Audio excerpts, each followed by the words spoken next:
Hello everyone, welcome back to current affair of 15 June 2023। तो देखिए, आज हम लोग बात करेंगे कुछ इंपॉर्टेंट टॉपिक्स के बारे में। वैसे ज़्यादा तो इंपॉर्टेंट टॉपिक्स नहीं है, लेकिन कुछ इंपॉर्टेंट टॉपिक्स हैं मैंने कवर किया यहाँ पे। पहला टॉपिक है the next finance commission will have a tough task. इस टॉपिक को समझने से पहले सबसे पहले हम लोग देखते हैं सबसे इंपॉर्टेंट यहाँ पे चीज़ उभर के आ रही है, फाइनेंस कमीशन। तो फाइनेंस कमीशन क्या होता है, तो आप ये देख सकते हैं, ये रहा हमारे फाइनेंस कमीशन का लोगो, सत्यमेव जयते यहाँ लिखा हुआ है। आइए कुछ बातें कर लेते हैं। The finance commission is talks about money and has a constitutional status. Article 280 के तहत इसके पास एक कॉन्स्टिट्यूशनल स्टेटस है। It is a total five member body appointed by the president. यानी टोटल मेंबर कितने होते हैं, 5, और अपॉइंट कौन करता है, इन्हें प्रेसिडेंट अपॉइंट करते हैं। अच्छा, इनका काम क्या है, तो देखिए इनका काम है they recommend the president about financial matter and become more important after demolition of the planning commission in 2014। तो देखिए, पहले जब 2014 से पहले प्लानिंग कमीशन था और फाइनेंशियल कमीशन दोनों था। तो जब प्लानिंग कमीशन और फाइनेंशियल कमीशन दोनों था, तो उस समय ऐसा होता था कि प्लानिंग कमीशन को लोग ज़्यादा देखते थे, फाइनेंशियल कमीशन की इतनी चीज़ें नहीं देखी जाती थी। लेकिन जब से प्लानिंग कमीशन 2014 में डिमोनिश हुआ है, उसके बाद से फाइनेंस कमीशन की इंपॉर्टेंस बहुत ज़्यादा बढ़ गई है। अच्छा, एक इंपॉर्टेंट बात ये दिया हुआ है कि देखिए, सेंटर जो है वो अपना 41% टैक्स किसको दे देता है, स्टेट्स को दे देता है। अब देखिए, स्टेट्स को दे देता है तो भैया स्टेट्स को बराबर तौर पर सेंटर पैसा दे रहा है, और सेंटर के पास भी पैसा क्या है, लिमिटेड है। सेंटर के पास भी क्या है, पैसा लिमिटेड है। तो ये हमने चीज़ें जानी। अब देखिए, होता क्या है कि ये कहा जाता है कि जो साउथ वाले स्टेट्स हैं वो वेल डेवलप्ड है, तो उनकी तरफ से टैक्स कलेक्शन ज़्यादा आ रहा है इन कंपैरिजन टू नॉर्थ। तो ये बोलते हैं कि साउथ के जो स्टेट्स हैं वो फीड कर रहे हैं नॉर्थ के स्टेट्स को। मेन रीज़न इसके पीछे ये कहा जाता है कि साउथ में क्या हुआ था कि बहुत टाइम पहले ही पॉपुलेशन को रोक दिया, मतलब रोक दिया गया इन द सेंस, यानी पॉपुलेशन पे ध्यान ना देके किसके ऊपर, ग्रोथ के ऊपर ध्यान दिया गया। वहीं नॉर्थ इंडिया में आप देखेंगे अभी ऐसी चीज़ें नहीं देखी जा रही। खैर, कुछ चीज़ें मैंने आपको बता दिया। स्टेट्स के लिए हम लोग देखते हैं, तो स्टेट्स के लिए यहाँ पे क्या है, स्टेट फाइनेंस कमीशन होता है। सेंटर के लिए तो फाइनेंस कमीशन खुद है, और स्टेट के लिए स्टेट का फाइनेंस कमीशन है। जाहिर सी बात है, अगर फाइनेंस कमीशन को हमारे प्रेसिडेंट अपॉइंट करे तो स्टेट फाइनेंस कमीशन को कौन करेगा, गवर्नर, हर 5 साल में। तो मतलब स्टेट फाइनेंस कमीशन को हमारे गवर्नर अपॉइंट करते हैं हर 5 साल में। आइए फाइनेंस कमीशन के बारे में कुछ इंपॉर्टेंट बातें जान लेते हैं। ये रहा आपके सामने।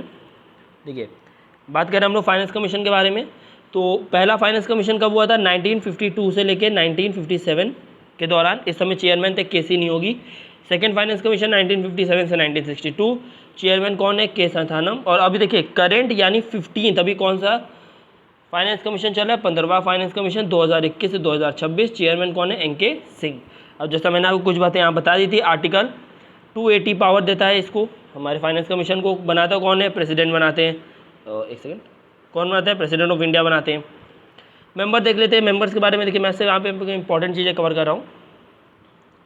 मेंबर्स में देखिए चेयरमैन है। चेयरमैन में हम देखेंगे यहाँ पे 4 मेंबर्स, टोटल 5 मेंबर मैं आपको दिखा देता हूँ। तो चेयरमैन, एक मेंबर खुद चेयरमैन है और 4 मेंबर अलग से होंगे, जिसमें एक हाई कोर्ट का जज भी होना चाहिए। इन सबको अपॉइंट कौन करेंगे, हमारे प्रेसिडेंट साहब अपॉइंट करेंगे, और अभी तो कहना चाहिए प्रेसिडेंट साहिबा अपॉइंट करेंगी। टेन्योर देखा जाता है स्पेसिफाइड बाय प्रेसिडेंट, रीअपॉइंटमेंट बिल्कुल नहीं की हो सकती है। अच्छा, मैंने आपको कहा था ना कि ये फाइनेंस कमीशन रिकमेंड करता है प्रेसिडेंट को, तो किस किस बारे में कर सकता है, distribution of net tax precedes between centre and state. Tax के बीच में कितना प्रीसीडिशन हो रहा है, प्रोसीडिशन हो रहा है, या प्रोसीड कितना अच्छे से टैक्स जा रहा है। Principle of grants in aid by states in the centre, कितने एड्स मिल रहे हैं। Evaluation of rise in consolidated fund of the state to affix the resource of panchayat municipalities, सब इंपॉर्टेंट है। Other financial matter refer to it president. अच्छा, एक important line, सबसे important line ये देख लीजिए, recommendation of finance commission are only advisory and not binding by the government. मतलब सिर्फ एडवाइजरी है, बाइंडिंग नहीं है। गवर्नमेंट में बाध्य नहीं है कि आपको ये चीज़ें, हमारी एडवाइस माननी ही माननी है। यहाँ पे भी देखिए कुछ बातें मैंने आपको क्लियर कर दिया। पावर्स ऑफ सिविल कोड देख लीजिए, एज पर सिविल प्रोसीजर 1908। ठीक, जो इंपॉर्टेंट चीज़ें थी वो मैंने आपको बता दी थी। आइए आते हैं नेक्स्ट टॉपिक पे। ये रहा, कोविड-19 ने क्या किया है, चाइल्ड लेबर बढ़ा दी। ये आर्टिकल को समझ लेते हैं, सुपर इंपॉर्टेंट आर्टिकल है। कोविड-19 ने चाइल्ड लेबर बढ़ा दिया। देखिए, जाहिर सी बात है, जब कोविड-19 आया था तो पूरी दुनिया को घुटनों पे ला दिया गया था। आप देखते हैं बहुत ज़्यादा हर एक देश की इकॉनमी हिल सी गई थी। जाहिर सी बात है, लाखों लोगों की जान जा रही थी। जब लाखों लोगों की जान जा रही थी, भारत में देखा गया गरीबी और बढ़ गई। जो गरीबी रेखा के पास थे वो तो गरीबी रेखा के नीचे चले गए, जो मिडिल क्लास था वो खुद गरीब हो गया था। अब देखिए, जाहिर सी बात है कि जब पेरेंट्स के पास काम नहीं है, सबका रोज़गार सब चौपट हो चुका है, तो एक तरीके से जो बच्चे हैं उन्हीं को बाहर निकलना पड़ा, क्या करने के लिए, पैसा कमाने के लिए। कई बार पेरेंट्स ने खुद भेज दिया, तो चाइल्ड लेबर बढ़ता हुआ देखा पॉवर्टी के दौरान। अब देखिए, इस चाइल्ड लेबर, यहाँ पे एक रिपोर्ट है यूनिसेफ के द्वारा। यूनिसेफ क्या है, United Nation of childrens fund. UNICEF का आप लोगो देख सकते हैं। देखिए, चाइल्ड लेबर देख रहे बच्चे बेचारे मजदूरी कर रहे हैं। तो यूनिसेफ ने कहा India is the biggest child labour employer. तो भारत क्या है, दुनिया का चाइल्ड लेबर एम्प्लॉयर में सबसे बड़ा है, मतलब भारत दुनिया का सबसे बड़ा चाइल्ड लेबर एम्प्लॉयर है। पेंडेमिक देखिए इकोनॉमिक अनस्टेबिलिटी रहा है, बिल्कुल बहुत सारे चिल्ड्रन ने अपने पेरेंट्स खो दिया। ऐसे सोचिए कोई ऐसा बच्चा जो अपने पेरेंट्स को खो चुका है वो क्या करेगा, उधर तो भटकेगा, लोगों से नौकरी मांगेगा, बोलेगा मुझे जॉब दे दो, मुझे काम दे दो, तो काम करवाएंगे। इसकी वजह से क्या हुआ कि अब हमें जो ज़रूरतें क्या पड़ी, क्या तो भाई पेंडेमिक रहा नहीं, तो हमें जो रूल्स बने हुए हैं कि भैया बच्चे को एजुकेशन मिलना चाहिए, बच्चे पे ऐसा अत्याचार नहीं करा सकते हैं, ये राइट टू जो राइट अगेंस्ट एक्सप्लॉयटेशन है उसकी यहाँ पे बातें की जा रही है। ठीक है, आप समझ गए होंगे मैं क्या कहता हूँ।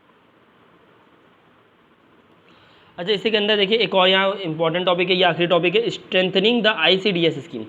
ICDS का फुल फॉर्म क्या होता है, इंटीग्रेटेड चाइल्ड डेवलपमेंट सर्विसेज। यहाँ पे भी चाइल्ड के बारे में बात हो गई है। अच्छा देखिए इसको लॉन्च कब किया गया, इट इज़ लॉन्च इन 1974।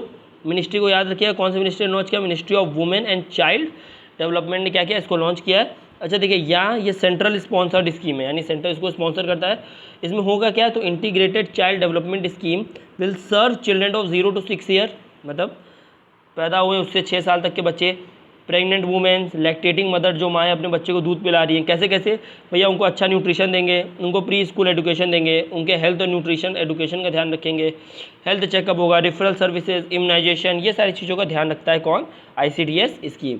अच्छा ICDS स्कीम का थोड़ा सा एक ब्रॉड वर्जन देखें तो यहाँ पे नेशनल क्रीच स्कीम भी आ जाएगा। तो नेशनल क्रीच स्कीम में क्या देखेंगे, to provide day care facilities for children 6 month और 6 year of working mothers in a community. यानी कि कोई माँ है, वो माँ कोई काम कर रही है, कहीं जा रही है, तो जाहिर सी बात है उसका छोटा बच्चा है, तो 6 महीने से लेकर 6 साल में तो उसको कहाँ रखेगी। तो ये क्या है, एक ऐसी जगह है इस स्कीम के अंदर जहाँ आपके बच्चे को रखा जाएगा, उसकी देखभाल की जाएगी, उसको अच्छे से पोषक तत्व दिए जाएंगे। मतलब कोई माँ अगर बाहर काम कर रही है, कोई वुमेन अगर बाहर काम कर रही है, तो उसको हेल्प करने के लिए स्कीम लाई गई है। जाहिर सी बात है इसमें क्या होगा, बच्चे का न्यूट्रिशन और हेल्थ स्टेटस को अच्छा किया जाएगा, फिजिकल, कॉग्निटिव, सोशल, इमोशनल हर तरीके का डेवलपमेंट में ध्यान दिया जाएगा।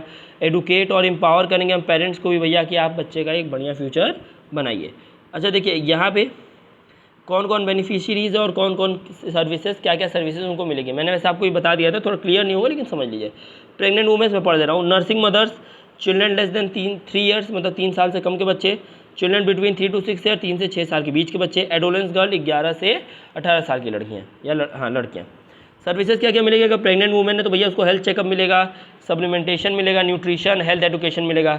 नर्सिंग मदर है, मतलब दूध पिला रही है, तो मतलब हेल्थ चेकअप इनको भी मिलेगा, सप्लीमेंट्री न्यूट्रिशन मिलेगा, हेल्थ एजुकेशन मिलेगा।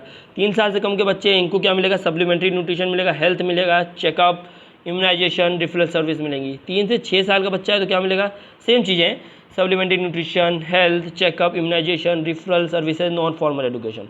एडोलेंस लड़कियों को क्या मिलेगा भाई, supplementary nutrition, health and education. आपने देखा था कि लड़कियां बहुत ज़्यादा अनीमिया मुक्त भारत में हमने देखा, और काफ़ी सारी चीज़ों में देखा कि लड़कियों के अंदर आयरन की डिफिशियंसी या बहुत सारी चीज़ों की डिफिशियंसी हो रही है, जिससे मैल न्यूट्रिशन काफ़ी प्रॉब्लम आ रही है, जो न्यूट्रिशनल नीड लड़कियों की पूरी करना ज़रूरी है। ठीक, तो यहाँ पर ये स्कीम भी उस चीज़ को कहीं ना कहीं हेल्प करते हुए नज़र आ रही है।